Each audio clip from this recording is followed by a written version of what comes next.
Against the gods के एक और नए शानदार नॉवल एक्सप्लेनेशन में आप सभी का स्वागत है। पिछले एपिसोड के लास्ट सीन में देखा था कि मुरोंग चेंगशुए और चू युएली के युनचे के बच्चे और चू युएचान की बात को सुनकर मू यूरू अचानक खड़ी हो गई। बैलेंस के लिए कुर्सी पकड़ ली। उनकी आंखों में सदमा, कंफ्यूजन और डर घूम रहा था। उन्होंने परेशान होकर सवालों की झड़ी लगा दी। क्या यह सच है? चेयर का एक बच्चा है? उसने कुछ बताया क्यों नहीं? क्या हुआ था? तुम्हारी सीनियर सिस्टर कौन है? ठीक से न बचाने का क्या मतलब है? मू यूरू की सच्ची बेचैनी देखकर मुरोंग चेंगशुए सच नहीं छुपा सकी। उसने न चाहते हुए भी चू युएचान और बच्चे के बारे में सब कुछ बता दिया। मू यूरू भारी मन से बैठ गई, सदमे में चुप। अब आगे मुरोंग चेंगशुए ने धीरे से कहा, मैडम यून, प्लीज चिंता मत कीजिए। अपनी प्रोफाउंड स्ट्रेंथ के बिना भी ब्लू विंड में कोई भी सीनियर सिस्टर को परेशान करने की हिम्मत नहीं करेगा। वो जरूर सुरक्षित होंगी। चू युएली ने अपना होंठ काटा। उसका दिमाग माजी में भटक गया। मू यूरू धीरे से फुसफुसाई, 6 साल? बच्चा 5 साल का हो गया है। चेयर का बच्चा। फेंगशुएर ने धीरे से कहा, आंटी चिंता मत कीजिए, बिग ब्रदर यून जरूर। दरवाजे खुले। युनचे कांगयुए के सहारे अंदर आया। मुरोंग चेंगशुए और चू युएली आगे बढ़ी।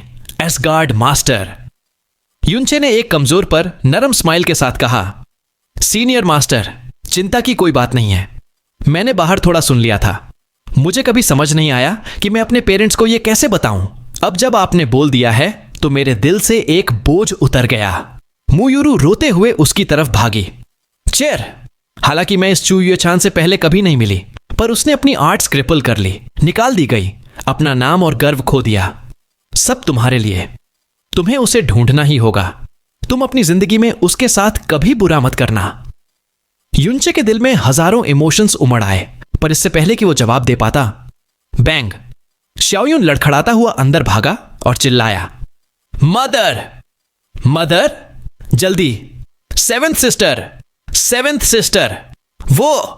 घबराहट से उसकी आवाज फट रही थी। जैसे ही शाओयुन ने हांफते हुए खबर दी, पूरे युन फैमिली एस्टेट में टेंशन फैल गई।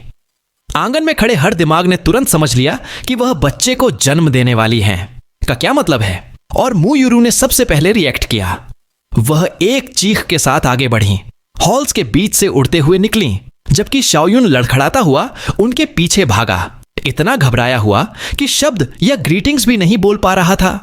कांगयुए ने, जिसकी आंखों में चिंता और नरमी मिली हुई थी, युनचे का हाथ छुआ। वह उस दुख को महसूस कर सकती थी जो उसके दिल पर बोझ बना हुआ था, बावजूद इसके कि वह शांत दिखने की कोशिश कर रहा था। यह उम्मीद करते हुए कि शाओयुन और नंबर 7 अंडर हेवन के बच्चे का जन्म उस घुटन भरे अंधेरे को कम कर देगा, उसने जल्दी से कपड़े बदले और युनचे और फेंगशुएर के साथ उनके पीछे चली गई। घर में पहले से ही हलचल थी, लेकिन जैसे ही चाइल्ड बर्थ शुरू हुआ, माहौल में एकदम से अफरा तफरी मच गई। दूर के कमरों से नौकर गर्म पानी, तौलिए और जड़ी बूटियां लेकर दौड़ रहे थे। युन चिंगहोंग, जो एस्टेट के बाहर काम संभाल रहे थे, प्रोफाउंड एनर्जी के धमाके के साथ वहां पहुंचे, और ग्रेटेस्ट एम्बिशन अंडर हेवन, जो नॉर्दर्न बैरियर के आधे रास्ते में थे, युन फैमिली के घर की तरफ ऐसे भागे जैसे किसी इंसान में आग लग गई हो, अपने बेटों को अपने पीछे घसीटते हुए। जब तक युनचे और बाकी लोग पहुंचे, शाओयुन और नंबर 7 अंडर हेवन का आंगन घबराहट भरे कदमों, फुसफुसाते हुए हीलर्स और सामान ले जाते हुए नौकरों से भर चुका था। बंद दरवाजे के पीछे से बेचैनी भरे ऑर्डर्स और दबी हुई चीखें उस टेंस हवा में आ रही थीं। नंबर 7 अंडर हेवन की आवाज, जो आमतौर पर चमकदार और जिंदा दिल होती थी, दर्द भरी चीखों के साथ माहौल को चीर रही थी। युनचे को देखते ही शाओयुन भागकर उसके पास आया। उसका चेहरा एकदम लाल था, हाथ कांप रहे थे और सांसें उखड़ी हुई थीं। उसकी घबराहट उससे लहरों की तरह निकल रही थी। कांगयुए ने एक नरम, दिलासा देने वाली स्माइल दी और बोली, मुबारक हो शाओयुन, तुम बाप बनने वाले हो। फेंगशुएर ने उम्मीद भरी आवाज में जोड़ा, पता नहीं लड़का होगा या लड़की। शाओयुन ने मुस्कुराने की कोशिश की, पर एक्साइटमेंट और डर एक दूसरे में उलझ गए, जिससे उसका एक्सप्रेशन अजीब तरीके से हिलने लगा। शौली और शौलिंगसी थोड़ी देर बाद पहुंचे। जैसे ही शाओलिंगसी ने युनचे को देखा, वह भागकर उसके पास गई। उसकी आवाज चिंता से कांप रही थी।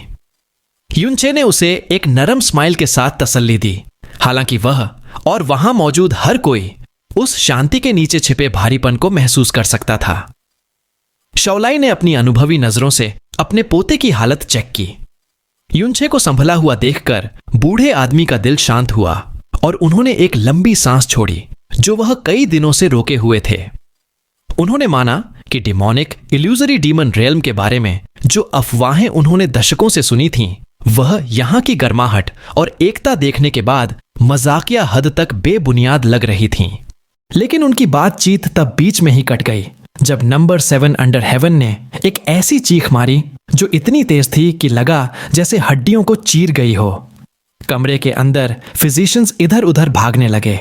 शाओयुन डर के मारे उछल पड़ा, घबराहट में बड़बड़ाने लगा और एक पल के लिए भी शांत खड़ा नहीं रह सका। शाओलिंगसी डर के मारे पीछे हट गई, चेहरा पीला पड़ गया और फुसफुसाई कि यह सुनने में कितना दर्दनाक लग रहा है। कांग युए ने प्यार से शाओलिंगसी को ग्रैंड आंट बनने पर छेड़ा, जिसके बाद युनचे ने भी शरारत में उसका साथ दिया, जिस पर उस जवान लड़की ने शर्माते हुए विरोध किया और जिद की कि वह अभी ऐसे टाइटल के लिए बहुत छोटी है। शाओलाई की खुलकर हंसी ने कुछ पल के लिए माहौल को हल्का कर दिया, पर टेंशन जल्दी ही वापस आ गई। ग्रेटेस्ट एम्बिशन अंडर हेवन के धमाकेदार अराइवल के साथ जो आंगन में तूफान की तरह घुसे, सबने खुद को संभाला। उनके पीछे आते हुए 6 अंडर हेवन ब्रदर्स के चेहरों से पसीना बह रहा था। उनकी बेटी की हालत पूछने की जोर जोर से मांग को युन चिंगहोंग के शांत दिलासे ने जल्दी ही नरम कर दिया, लेकिन वह भी अपनी चिंता को पूरी तरह छुपा नहीं पा रहे थे। जैसे जैसे मिनट बीतने लगे, युनचे का एक्सप्रेशन धीरे धीरे और डार्क होने लगा। चीखों में कुछ तो गड़बड़ लग रही थी। नंबर 7 अंडर हेवन पावरफुल थी। उसकी नेचर एनर्जी शुद्ध थी, बॉडी स्ट्रांग थी। चाइल्ड बर्थ उसके लिए रिलेटिवली स्मूथ होना चाहिए था, शायद पेनलेस भी। फिर भी वह दर्द चलता जा रहा था और बढ़ता जा रहा था। 2 घंटे बीत गए। उसकी चीखें अब भारी और उखड़ी हुई हो गईं। फिजिशियंस की आवाज़ें घबराहट भरी हो गईं। जो खुशी भरी उम्मीद पहले आंगन में भरी थी, अब वह डर में बदल गई थी। शाओयुन के हाथ बुरी तरह कांप रहे थे। युन चिंगहोंग और ग्रेटेस्ट एम्बिशन अंडर हेवन आने वाली तबाही के उस बोझिल एहसास को दबाने की कोशिश कर रहे थे।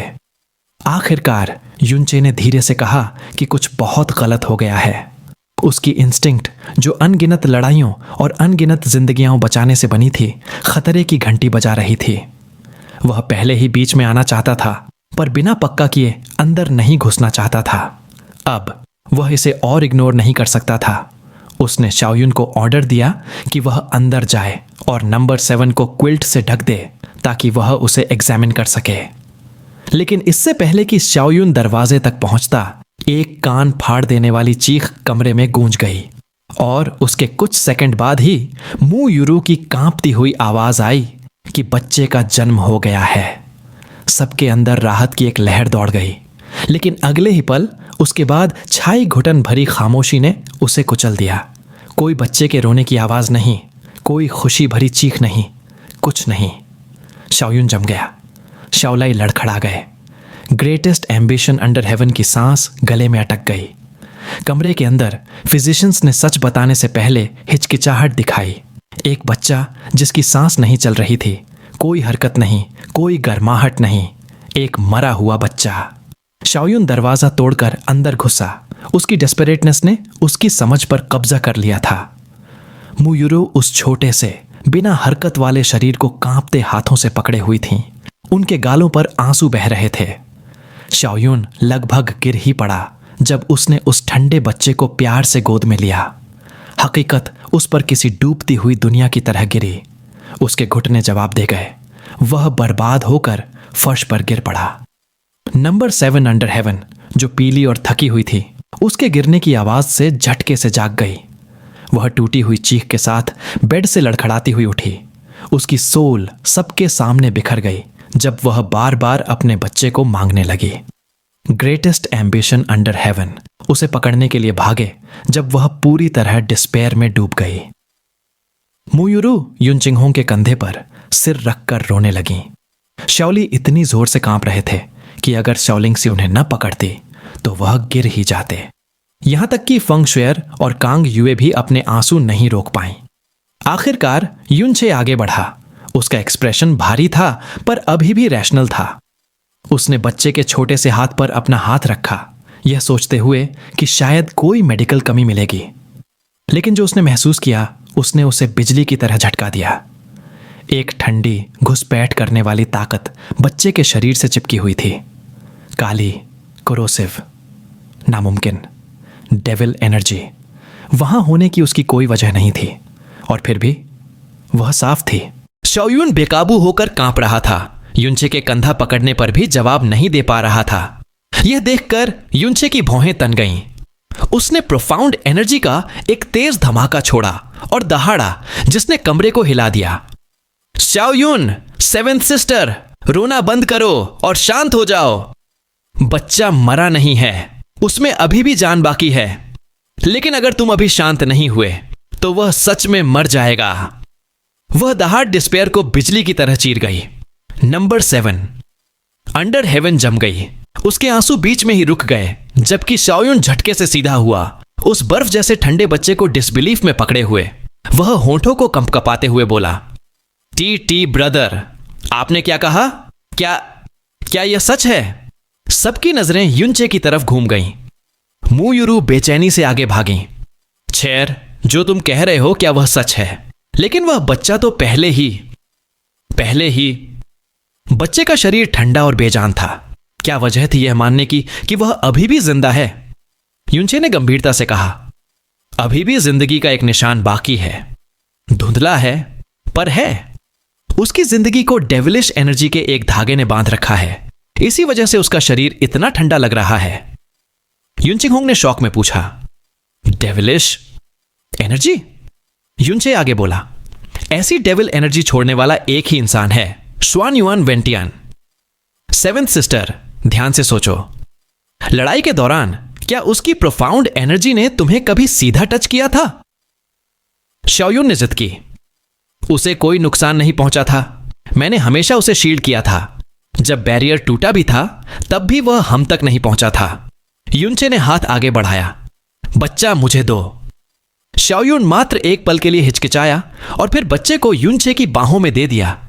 बिग ब्रदर, क्या वह सच में बचाया जा सकता है? युनचे ने तुरंत जवाब नहीं दिया। उसने आंखें बंद की और अपनी प्रोफाउंड एनर्जी बच्चे के अंदर भेजी। कुछ पल बाद उसने आंखें खोली और धीरे से कहा, यह डेविलिश एनर्जी उसकी लाइफ वेन के साथ मर्ज हो गई है। यह अभी हाल ही में अंदर नहीं गई। यह कम से कम 2 या 3 महीने पहले हुआ था। शाओयुन झटके से हिला जब उसे बात समझ आई। 3 महीने पहले? हां, सेवेंथ सिस्टर और मैं तब शुआनयुआन वेंटियन की डार्क एनर्जी में फंसे थे। क्या ऐसा हो सकता है? याद ताजा हो गई। Snow region of extreme ice की डार्कनेस प्रिजन में फंसा होना, जहां से सिर्फ फेन जूचेन के जागने पर ही आजादी मिली थी। युनचे ने कंफर्म किया, सबसे ज्यादा पॉसिबिलिटी यही है। हालांकि सेवेंथ सिस्टर ने उस दिन डेविल एनर्जी को हटा दिया था, पर एक बहुत छोटा सा हिस्सा जरूर उसके अंदर पल रहे बच्चे में चला गया होगा। इतना छोटा कि पता न चले, पर हटाना नामुमकिन। हालात युनचे के अपने पास्ट जैसे थे, जब वह वूम्ब में ही पॉइजन हो गया था। लेकिन इस बच्चे ने उससे कहीं ज्यादा बुरा झेला था। डेविल एनर्जी, धुंधली पर हद से ज्यादा खतरनाक। युनचिंगहोंग की आवाज में एक नाजुक सी उम्मीद थी। चेर, क्या उसे बचाने का कोई तरीका है? युनचे के होंठ तन गए। वह जवाब देने के लिए स्ट्रगल कर रहा था। नंबर 7 अंडर हेवन आगे गिर पड़ी, सिसकते हुए।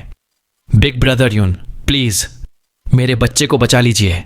आप दुनिया के सबसे बड़े जीनियस डॉक्टर हैं, आपके पास जरूर कोई तरीका होगा। शाओलिंगसी की आंसुओं से भरी नजरें चुपचाप भीख मांग रही थीं। ग्रेटेस्ट एम्बिशन अंडर हेवन ने गहरे जज्बात के साथ कहा, यंग पेट्रियार्क युन, अगर आपने इस बच्चे को बचा लिया तो मैं अपनी जिंदगी आपके नाम कर दूंगा। कुछ भी मांग लीजिए, मैं बिना हिचकिचाए मानूंगा। युनचे ने सख्ती से सिर हिलाया, इसकी कोई जरूरत नहीं है। यह बच्चा मेरे परिवार का हिस्सा है। जब तक उम्मीद की एक किरण भी बाकी है, मैं हर मुमकिन कोशिश करूंगा। उसने बच्चे को ध्यान से उठाया और फेंग शुएर का हाथ पकड़ा। जुएर, मेरे साथ आओ, मुझे तुम्हारी पावर की जरूरत होगी। बाहर आंगन में उसने गंभीर शांति के साथ समझाया, डेविलिश एनर्जी उसके अंदर बहुत लंबे समय से है। अगर सेवेंथ सिस्टर का कॉन्स्टिट्यूशन एक्स्ट्रॉर्डिनरी नहीं होता तो वह पहले ही मर चुका होता। अगर मैं डेविल एनर्जी को साफ कर सकूं और उसकी लाइफ वेन को फिर से जगा सकूं तो शायद एक चांस हो सकता है। सब खतरा समझ गए। डेविल एनर्जी को हटाना वैसे ही खतरनाक था। एक न्यूबॉर्न पर इसे करना लगभग नामुमकिन था। एक गलती प्रोफाउंड एनर्जी का जरा सा भी उतार चढ़ाव जानलेवा होगा। युनचे ने कहा, अगर यह पॉइजन होता तो मैं कॉन्फिडेंट होता, लेकिन डेविल एनर्जी अलग है। एक बार छेड़ने पर यह जहरीले सांप की तरह तड़पती है। खतरा बहुत बड़ा है, सिर्फ प्यूरिफिकेशन ही एक ऑप्शन है। फेंग शुएर तुरंत समझ गई कि उसका क्या मतलब है।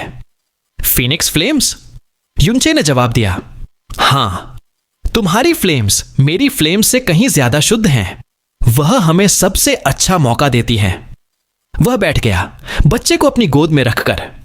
फादर, प्लीज एक साउंड और लाइट बैरियर बनाइए। युनचिंग होंग और ग्रेटेस्ट एम्बिशन अंडर हेवन ने अपनी ताकत मिलाकर 3 मीटर चौड़ा आइसोलेशन बैरियर बनाया। दुनिया से अलग होकर युनचे ने खुद को तैयार किया। उसका माथा पहले से ही पसीने से गीला था, शुरू करने से पहले ही। एक न्यूबॉर्न की किस्मत, उसके एल्डर्स की उम्मीदें और 2 परिवारों की आने वाली शांति उसके हाथों में थी। उसने धीरे से कहा, छोटे, तुम्हारे पास एक नेक दादा, एक समर्पित पिता और एक प्यार करने वाले परदादा हैं। उनकी जिंदगी तुम्हारे जरिए आगे बढ़ती है, इसलिए मजबूत बनो। बस एक डेविलिश थ्रेड से मत हारना। फेंग शुएर ने अपना फीनिक्स ब्लड दिया और युनचे की नरम गाइडेंस में वह बच्चे के शरीर में चला गया। फीनिक्स पावर बच्चे की नन्ही वेन्स में एक हल्की चमक की तरह फैल गई। प्यूरिफिकेशन शुरू हुआ। युनचे ने एक हल्की फीनिक्स फ्लेम का इस्तेमाल किया, जिसे ग्रेट वे ऑफ द बुधा ने आइसोलेट किया था, ताकि वह डेविलिश एनर्जी को जला सके, एक एक करके, बड़ी मेहनत से। यह धीमा, नाजुक और सोच से परे खतरनाक था। ज्यादा आग, ज्यादा प्रोफाउंड फोर्स, यहां तक कि एक छोटी सी गलती और मौत तुरंत होगी। घंटों बीत गए। बैरियर के बाहर सब लोग घुटन भरी बेचैनी में इंतजार कर रहे थे। यहां तक कि लिटिल डीमन इम्प्रेस भी आ गईं। उनका आमतौर पर ठंडा एक्सप्रेशन अब चुपचाप चिंता में बदल गया था। 2 घंटे, 4 घंटे, 6 घंटे। जैसे रात हुई, टेंशन बर्दाश्त के बाहर हो गई। आखिरकार एक साफ आवाज गूंजी। बैरियर पर दरारें पड़ गईं। वह प्रोफाउंड लाइट के बिखरे हुए टुकड़ों में टूट गया और फिर एक बच्चे की तेज, हेल्थी रोने की आवाज ने हवा को चीर दिया। युनचे बाहर निकला, थका हुआ पर हल्की सी मुस्कान लिए। रोने वाला बच्चा उसकी बाहों में था, गर्म, जिंदा दिल, जिंदगी से भरा हुआ। आंगन सदमे भरी खामोशी में जम गया। शाओयुन के पैर लगभग जवाब दे गए। उसके आंसुओं ने दुनिया को धुंधला कर दिया। नंबर 7। अंडर हेवन आगे भागी, बच्चे को छीनते हुए उसकी सिसकियां बेकाबू होकर फूट पड़ीं, राहत और बेहिसाब खुशी से भरकर। शाओयुन उसके बगल में खड़ा हो गया। उसका दिल बयां न की जा सकने वाली गर्माहट से भर गया। बिग ब्रदर, युनचे ने प्यार से मुस्कुराते हुए कहा, शुक्रिया की जरूरत नहीं है, हम भाई हैं। तुम्हारा बेटा मेरा परिवार है। ग्रेटेस्ट एम्बिशन अंडर हेवन बादलों की गरज जैसी हंसी सारी चिंता पिघल गई। मुयुरो खुशी से रोने लगी। युनचिंग होंग की आंखें चमक उठीं जब उन्होंने अपने बेटों को साथ खड़ा देखा। कांग युए ने युनचे की सच्ची मुस्कान देखी और महसूस किया कि आखिरकार उसके दिल का अंधेरा हल्का हो गया है।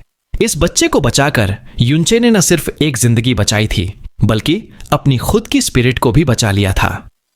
शाओयुन और नंबर 7 अंडर हेवन अपने नए जन्मे बच्चे को लेकर शाओलाई के पास आए। उन्होंने कहा, ग्रैंडफादर, प्लीज बच्चे के लिए कोई नाम चुनिए। शाओलाई ने आगे बढ़कर बच्चे के छोटे छोटे हाथों को छुआ। उनकी हिम्मत नहीं हुई उसे उठाने की, डरते हुए कि कहीं वो उस छोटी सी जान को डरा न दें जो अभी अभी मौत के मुंह से बची थी। उनकी आवाज धीमी और स्थिर थी, हालांकि उनकी आंखें गीली थीं। वो बोले, बहुत पहले मैंने तुम्हारे पिता का नाम शाओयिंग रखा था, ये उम्मीद करते हुए कि वो एक महान बाज ईगल की तरह आसमान में उड़ेंगे। मैंने कभी नहीं सोचा था कि वो हमें इतनी जल्दी छोड़कर चले जाएंगे। वो रुक गए। उनकी नजरें बच्चे पर नरम थीं। उन्होंने आगे कहा, इतने सालों बाद और जो कुछ हमने झेला है उसके बाद मेरी सोच बदल गई है। इस बच्चे के लिए मैं कोई बड़ी शोहरत या कामयाबी की उम्मीद नहीं करता।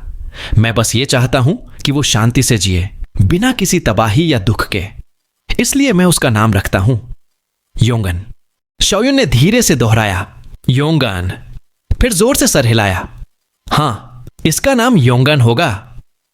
नंबर 7। अंडर हेवन ने अपने बच्चे को गले लगाया।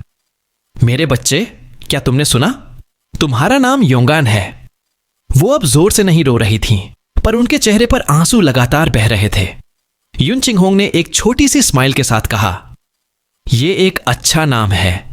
एक कहावत है कि जो मुसीबत से बच निकलता है उसकी किस्मत अच्छी होती है। योंगन ने पैदा होते ही तबाही का सामना किया, पर वो टिका रहा। आज से किस्मत उसके साथ रहेगी। युनचे ने एक खुशनुमा लुक के साथ सर हिलाया। यह सच में ताकतवर है। इसके अंदर डेविल एनर्जी मेरी उम्मीद से कहीं ज्यादा थी। जब मैं उसे हटा रहा था, मुझे चिंता थी कि यह आखिरी तक टिक नहीं पाएगा, पर उसने पूरे 6 घंटे बर्दाश्त किया। मेरी सोच से 2 गुना ज्यादा। वो कमाल का था। युनचे से यह तारीफ सुनकर शाओयुन की आंखें इमोशन से जल उठीं। नंबर 7 अंडर हेवन अपने आंसुओं से भरे चेहरे के बावजूद गर्व से देख रही थीं। उन्होंने अपने बच्चे को ऐसे पकड़ा हुआ था जैसे वो एक पल के लिए भी अपनी पकड़ ढीली नहीं कर सकती हों। ग्रेटेस्ट एम्बिशन अंडर हेवन अचानक जोर से हंसे। हा, उन्होंने कहा, पहले मैं श्वेन्युएन वेंटियन से बहुत डरता था। बस उसका ख्याल ही मुझे डरा देता था। लेकिन अगर एक नया जन्मा बच्चा भी उसकी छोड़ी हुई ताकत को हरा सकता है, तो फिर मैं किस बात से डर रहा हूं? अगर वो दोबारा आया तो भले ही इस बूढ़े आदमी को अपनी जान देनी पड़े, मैं उसे जिंदा वापस नहीं जाने दूंगा। युन चिंगहोंग ने उनके साथ हंसते हुए जवाब दिया, क्या बात कही है ब्रदर अंडर हेवन। योंगन ने हम सबके लिए एक मिसाल दी है। अब श्वेन्युएन वेंटियन से डरने की क्या बात है? ब्रदर अंडर हेवन, आज रात यहीं रुकिए। हमारे दोनों परिवार साथ में पिएंगे। रही बात कल के बैटल प्लान्स की, कल का दिन काफी है। ग्रेटेस्ट एम्बिशन अंडर हेवन ने खुशी से कहा, बहुत अच्छा। शाओयुन के बचने ने उस भारी मायूसी को धो दिया जो युन फैमिली पर छाई हुई थी। खुशी ने हवा को भर दिया, यहां तक कि श्वेन्युएन वेंटियन के छोड़े हुए डर को भी किनारे कर दिया। जैसे ही 12 गार्डियन फैमिलीज के लीडर्स ने इस माहौल के बदलाव को महसूस किया, पूरे डीमन इंपीरियल सिटी का मूड भी हल्का हो गया। लेकिन सब जानते थे कि एक बार जब खुशी का पहला जोश कम होगा, डर वापस आएगा। श्वेन्युएन वेंटियन अभी भी उन्हें पूरी तरह तबाह करने की धमकी दे रहा था और वो खतरा गायब नहीं हुआ था। 10 दिन से ज्यादा बीत गए। युनचे अपनी इंजरी से पूरी तरह रिकवर हो गया। लिटिल डीमन एम्प्रेस और फेंग शुएर ने भी अपनी ज्यादातर इंजरीज ठीक कर लीं। 12 गार्डियन फैमिलीज के इंतजार में डीमन इंपीरियल सिटी ने उस तबाही के लिए तैयारी पूरी कर ली जो किसी भी पल आ सकती थी। श्वेन्युएन वेंटियन का साया अभी भी उन पर मंडरा रहा था और पूरा शहर हाई अलर्ट पर था। इल्यूजोरी डीमन रेल्म के हर कोने से एक्सपर्ट्स डीमन इंपीरियल सिटी पहुंचे, श्वेन्युएन वेंटियन के खिलाफ साथ खड़े होने के लिए तैयार। सब जानते थे कि अगर डीमन इंपीरियल सिटी गिरा तो पूरा रेल्म बिखर जाएगा। 3 ग्रैंड एल्डर्स युनहे, युनजांग और युनची के फ्यूनरल्स पूरे हो गए। युन फैमिली के डिसाइपल्स पहले से कहीं ज्यादा मेहनत से ट्रेनिंग करने लगे। जब योंगन के जन्म की खुशी धुंधली पड़ी तो शहर वापस एक टेंस और भारी माहौल में गिर गया। यह हर दिन और खराब होता गया। यह डीमन इंपीरियल सिटी का अब तक का सबसे बड़ा क्राइसिस था। यहां तक कि ड्यूक हुआई का रिबेलियन इसके सामने कुछ भी नहीं था। अगर वो फेल हुए तो डीमन इंपीरियल सिटी पूरी तरह गायब हो जाएगा। इस डर में कोई बढ़ा चढ़ाकर कही बात नहीं थी। युन चिंगहोंग हर रोज घर से निकलते थे बाकी पेट्रियार्क्स और ड्यूक्स से मिलने के लिए। हर बार जब वो लौटते, युनचे को उनके एक्सप्रेशन को देखकर बस एक नजर में सच्चाई पता चल जाती। किसी को भी कोई ऐसा प्लान नहीं मिला जो सच में श्वेन्युएन वेंटियन से निपट सके। उसकी ताकत बस बहुत ज्यादा ओवरवेलमिंग थी।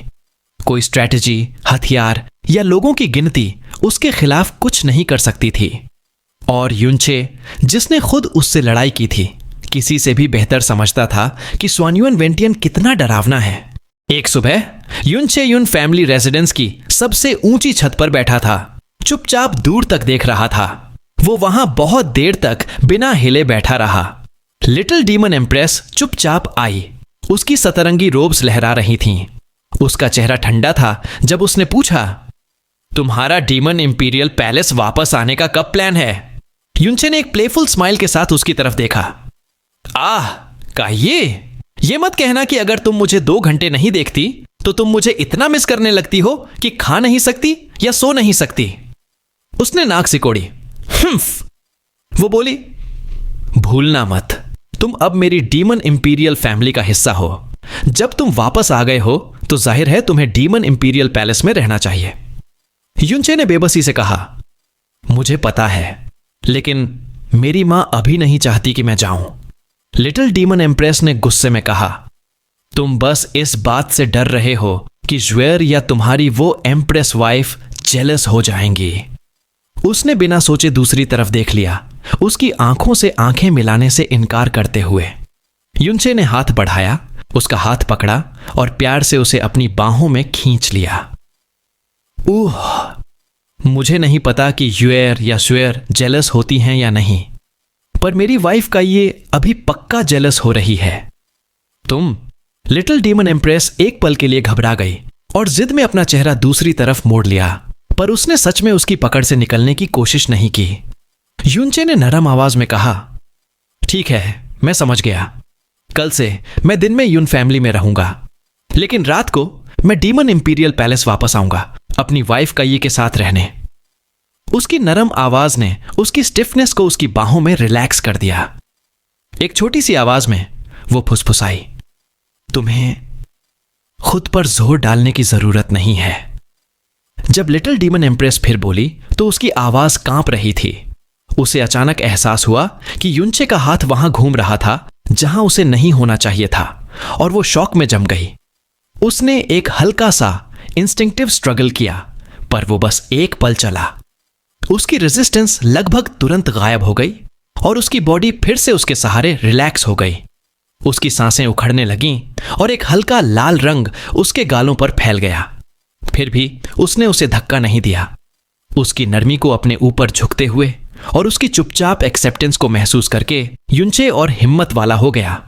उसका हाथ उसकी सतरंगी रोब्स के अंदर फिसल गया, बिना हिचकिचाए आगे बढ़ते हुए। उसकी बॉडी की गर्माहट और उनके बीच की नजदीकी ने उस पल को एक बिना बोले हीट से भर दिया। लिटिल डीमन एम्प्रेस का शांत नकाब पूरी तरह गायब हो गया।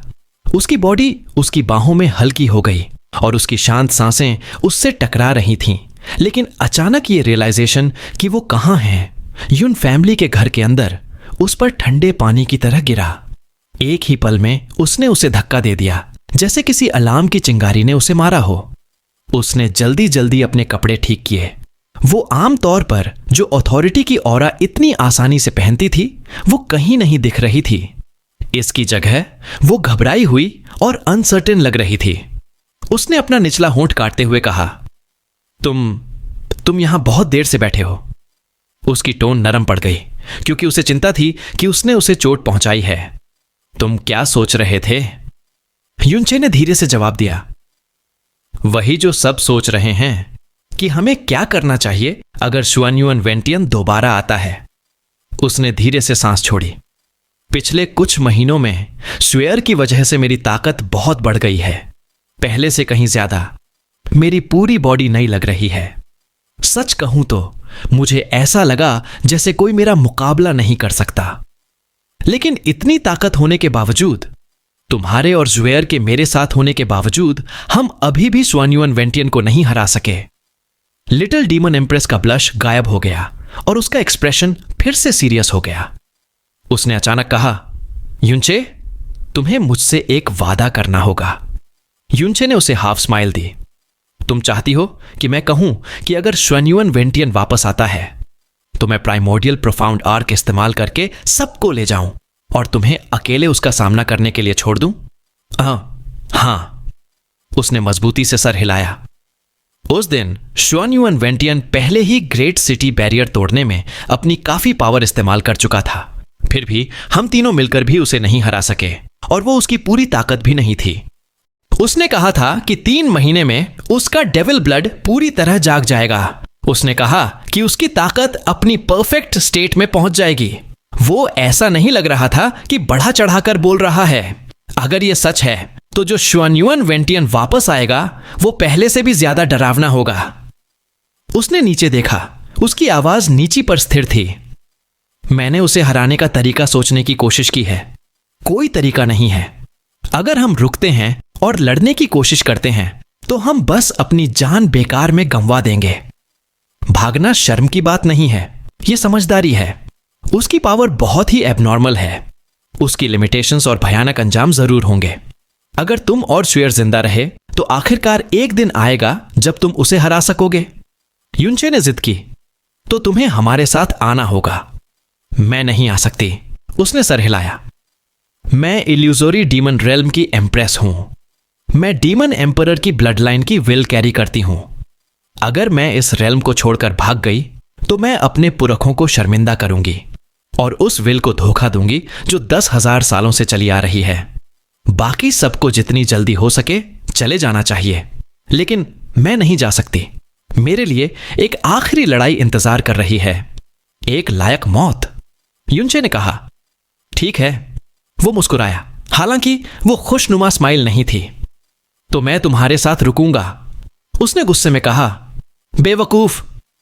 लेकिन उसकी आवाज कांप रही थी। अगर तुम मर गए तो तुम्हारे परिवार की रक्षा कौन करेगा? तुम्हारी औरतों का ख्याल कौन रखेगा? शुआन युआन वेंटियन को कौन हराएगा और रेल्म को कौन बचाएगा? वो रुकी। जब वो फिर बोली तो उसकी आवाज नरम थी, लगभग नाजुक। भूलना मत, मैं वो इंसान हूं जो पहले ही मौत की तरफ चल रही है। शुआन युआन वेंटियन के बिना भी मेरे पास 2 साल से कम वक्त बचा है। उसकी पीठ उसकी तरफ घूम गई।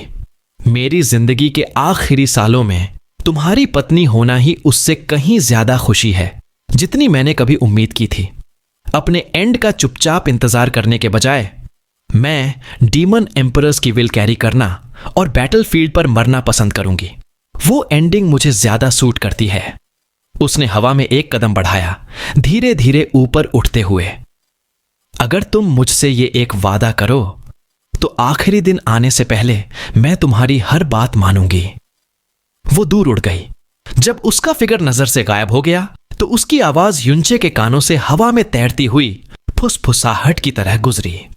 जब तुम डीमन इंपीरियल पैलेस वापस आओ तो मैं तुम्हें इजाजत देती हूं कि तुम अपनी एम्प्रेस वाइफ और ज्वेयर को अपने साथ ला सकते हो। युनचे एक लंबे पल के लिए शांत खड़ा रहा, बिल्कुल लाजवाब। युनचे छत पर गिर गया और आसमान को घूरने लगा। एक बेबसी भरी सांस उसके होठों से निकल गई।